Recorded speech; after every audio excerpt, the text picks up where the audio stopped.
श्रीगुरुभ्यो नमः। कान्ताय कल्याणगुणैकधाम्ने नवद्युनाथप्रतिमप्रभाय नारायणाय अखिलकारणाय श्रीप्राणनाथाय नमस्करोमि। श्रीमत्समुद्रविजय चतुर्थ सर्ग 16ನೇ ಶ್ಲೋಕ.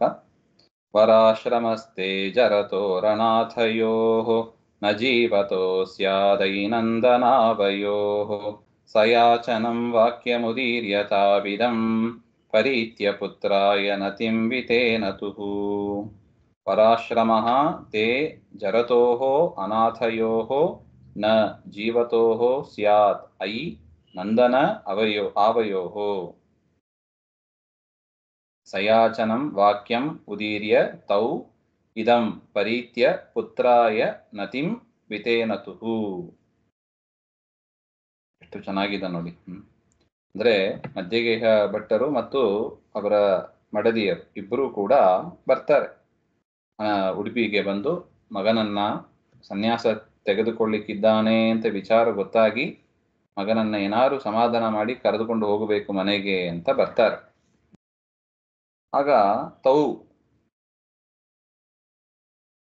ಪಿತರು ಆ ತಂದೆ ತಾಯಿಯರು ಮಗನ ಹತ್ರ ಪ್ರಾರ್ಥನೆ ಮಾಡ್ತಾರೆ, ವಾಸುದೇವನ ಹತ್ರ. ಐ ಮಗನೇ, ಐ ಸುತ, ಲೇ ಮಗನೇ, ಜರತೋಹೋ ಆವಯೋಹೋ ಜೀವತೋಹೋ ತೇ ವರಾಶ್ರಮಃ ನ ಸ್ಯಾತ್. ಜರತೋಹೋ ಸ್ಥವಿರಯೋಹೋ, ವಯಸ್ಸಾದವರು ನಾವು. ನ ವಿದ್ಯತೆ ನಾತಃ ರಕ್ಷಕಃ ಯಯೋಹೋ ತಯೋಹೋ, ನಮಗೆ ರಕ್ಷಕರು ಅಂತ ಯಾರು ಇಲ್ಲ, ಅನಾಥರು ನಾವು. ಅನಾಥಯೋಹೋ ಅಂದ್ರೆ ನಾಥ ಅಂದ್ರೆ ಇಲ್ಲಿ ಸ್ವಾಮಿ ಅಂತ ಅರ್ಥ ಇಲ್ಲ, ರಕ್ಷಕ ಅಂತ ಅರ್ಥ. ವಯಸ್ಸಾದ ಮೇಲೆ ನಮ್ಮನ್ನು ಕಾಪಾಡುವವರು ಯಾರಿದ್ದಾರೆ ಅಂದ್ರೆ ಮಧ್ಯಗೇಹ ಭಟ್ಟರು ತುಂಬಾ ವಯಸ್ಸಾದ ಮೇಲೆ ಆ ವಾಸುದೇವ ಅವತಾರ ಆದದ್ದು. ಅದರಿಂದ ಆಲ್ರೆಡಿ ನಮಗೆ ವಯಸ್ಸಾಗಿ ಬಿಟ್ಟಿದೆ. ಈ ವಯಸ್ಸಾದ ಕಾಲದಲ್ಲಿ ನಮ್ಮನ್ನು ಯಾರು ಕಾಪಾಡಾರು, ನೀನು ಸನ್ಯಾಸ ತೆಗೆದುಕೊಂಡು ಹೋಗ್ಬಿಟ್ರೆ ಹಾಗೆ ಅಂತ ತಂದೆಯ ವಿಚಾರ, ಆ ತಂದೆ ತಾಯಿಯರ ವಿಚಾರ.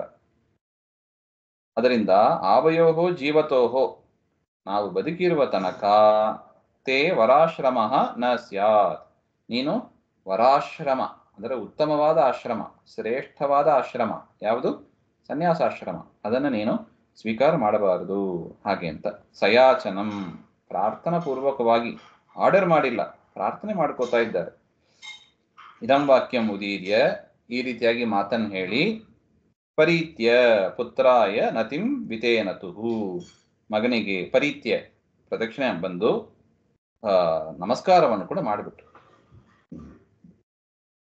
ನೀನು ಸನ್ಯಾಸ ತಗೋಬಾರದು, ನಾವು ಬದುಕಿರುವ ತನಕ ನಮಗೆ ರಕ್ಷಕರು ಯಾರಿಲ್ಲ, ನೀನೇ ನಮ್ಮನ್ನು ನೋಡ್ಕೋಬೇಕು ಅಂತ ಹೇಳಿ ಮಗನ ಹತ್ರ ಪ್ರಾರ್ಥನೆ ಮಾಡ್ತಾ ಒಂದು ಪ್ರದಕ್ಷಿಣೆ ಬಂದು ವಾಸುದೇವನಿಗೆ ತಂದೆ ತಾಯಿಯರು ನಮಸ್ಕಾರವನ್ನೇ ಮಾಡಿಬಿಟ್ರು ಹಾಗೆ ಅಂತ ಹೇಳ್ತಾರೆ.